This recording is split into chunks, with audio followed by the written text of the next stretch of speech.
Where do you get a coat like that? This is the Schmo with the Pro, the boss man, Dana White, inside your office on the eve of UFC 244 Fight Week. How we doing? I'm good. I'm actually very calm this week. It's very calm. You know, I know that when we get to New York, it's going to be crazy. Big show. This thing's sold out. And a lot of celebrities coming and all that good stuff. But I'm very calm this week, Schmo. The Schmo senses the calmness. We had a little bit of a scare towards the end of last week with Nate Diaz and USADA. Got that cleared away straight away. Yeah. I didn't ever feel like there was that the fight was going to be canceled or anything like that. We deal with all kinds of things behind the scenes leading up to the week of an event. Been doing it for a long time. There's other things going on right now that you guys don't know about. Nate Diaz made everybody aware of that, but there's always something. There's always something going on, always stuff that we have to deal with. And I think that one of the things that makes us the best at what we do and the best to have ever done it is we deal with this shit the week of the fight, and we handle it, and we make sure that fights happen.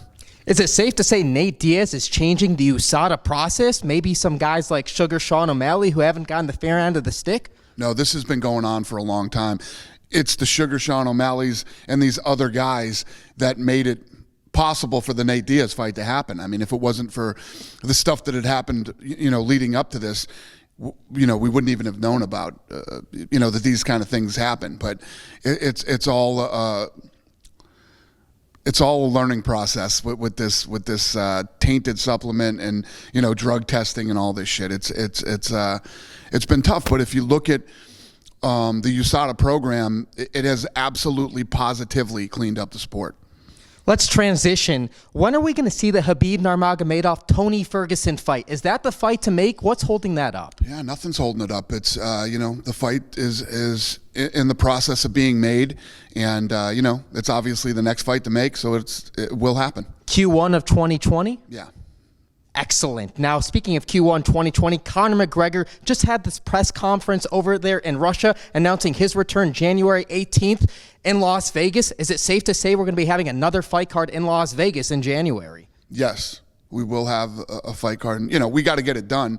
The fight's not done yet. He had a press conference and announced that he's coming back, but no deals are done, no fights are done, no contracts have been signed. But yes, that's what we're looking to do. Back to Russia, UFC Moscow, Greg Hardy stepping up to fight Volkov. What do you think about that? Not top 15, but a top 10 opponent. Listen, Greg Hardy, you'll see people talk smack about him on the internet and stuff like that. This guy wants to fight only the best. He wants to test himself. He's going to get it. He wanted this fight. He asked for this fight, and we're going to give it to him. What about Francis Ngannou? Were talks close to having him step up to fight? When are we going to see him fight next? Because there's Stipe, there's DC for a trilogy. Yeah. What's that mean for Francis? We're working on that too. Francis will definitely get a fight. What makes sense for Francis is France. We're looking to go into France next year. We got that done. We've been working on that for a very long time. We'll probably headline him there. Maycee Barber, the youngest female in the UFC, big victory in Boston. She's keep calling out Paige Van Zant. She told the Schmo that Paige has one deal left on her fight contract. Are you going to make Paige fight Maycee Barber? Well, that's the fight we tried to make. I just saw yesterday on the internet. I saw it on the internet. I don't know if it's true that she got hurt in training over the weekend, hurt her leg or something. So that is obviously an exciting fight. It's a fight that Maycee wants really bad. I don't know if it's a fight that Paige wants badly, but we'll see what happens. We offered it to her at 125 and 115, and she turned the fight down. We're going all around here. We just had the anniversary, the one-year anniversary of the Mighty Mouse versus Ben Askren trade, the 1 to UFC to 1. Any regrets looking back on that a year later? No regrets whatsoever. That fight was incredible over the weekend. Love that fight. Fun fight to watch. And Ben brought a lot of hype to the UFC. People were excited about him coming in and fighting and seeing what he could do. And if it wasn't for that fight with him and, The fight with Ben and Masvidal is what built Masvidal into what he is right now and going into this weekend. Without Askren, that doesn't happen.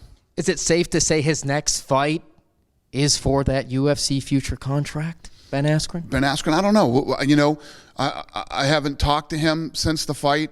You know, people always think that there's some type of animosity between us and that I get excited if he doesn't win a fight or whatever. I like Ben Askren.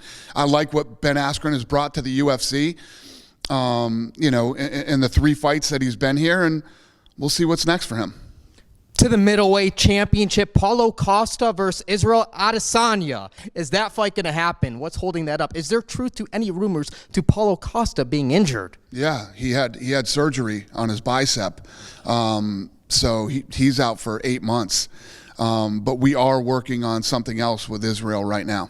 Johnny Bones Jones super fight? No. He just won the title. I mean, to do a Jones super fight right now, it doesn't make sense. There's guys in his own weight division that he can fight. So Henry Cejudo, he was just here in Las Vegas. He's rehabbing.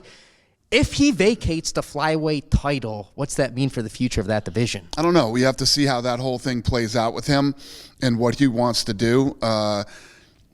I owe him a meeting. He and I need to get together. I've been traveling nonstop for the last 2 months, and we'll get together and we'll figure this thing out. Now, on a lighter note, Bossman, the Schmo's been waiting months to do this. We got your shoe size. We got a gift for you. We see you sizing me up over here. Here you go, Bossman. Where do you get a jacket like this? Can't tell secrets. Can't have the world to know. We can't have too many Schmoes walking around the streets. Yeah, I figured maybe Prince, auctioned off all his clothing or something. Shh. Ah, look at that. There you go. Those are for you, Bossman. Honda and Cormier. And, Conor McGregor. Vans. All right, let me show them to everybody here. Oh, there we go. Some Vans, Zuffa Boxing and UFC on the back. That's very nice of you. I appreciate it. Well, there's a lot of great memorabilia in this office. Maybe the Schmo can contribute to it one way or another. Very cool. I appreciate it. Thank you. Final message to all the UFC fans heading into New York, 244 away. The BMF title on the line. The Rock in the building. You just missed it. The belt was actually on my table here. It was on my table an hour ago. We got it early. I wasn't supposed to have it till Thursday. We got it earlier. I will be unveiling the belt Friday in New York for the big press conference that we're having. Hulu Theater. Yep, exactly. See you in New York. He's the pro. I'm the Schmo, the boss man. We're out.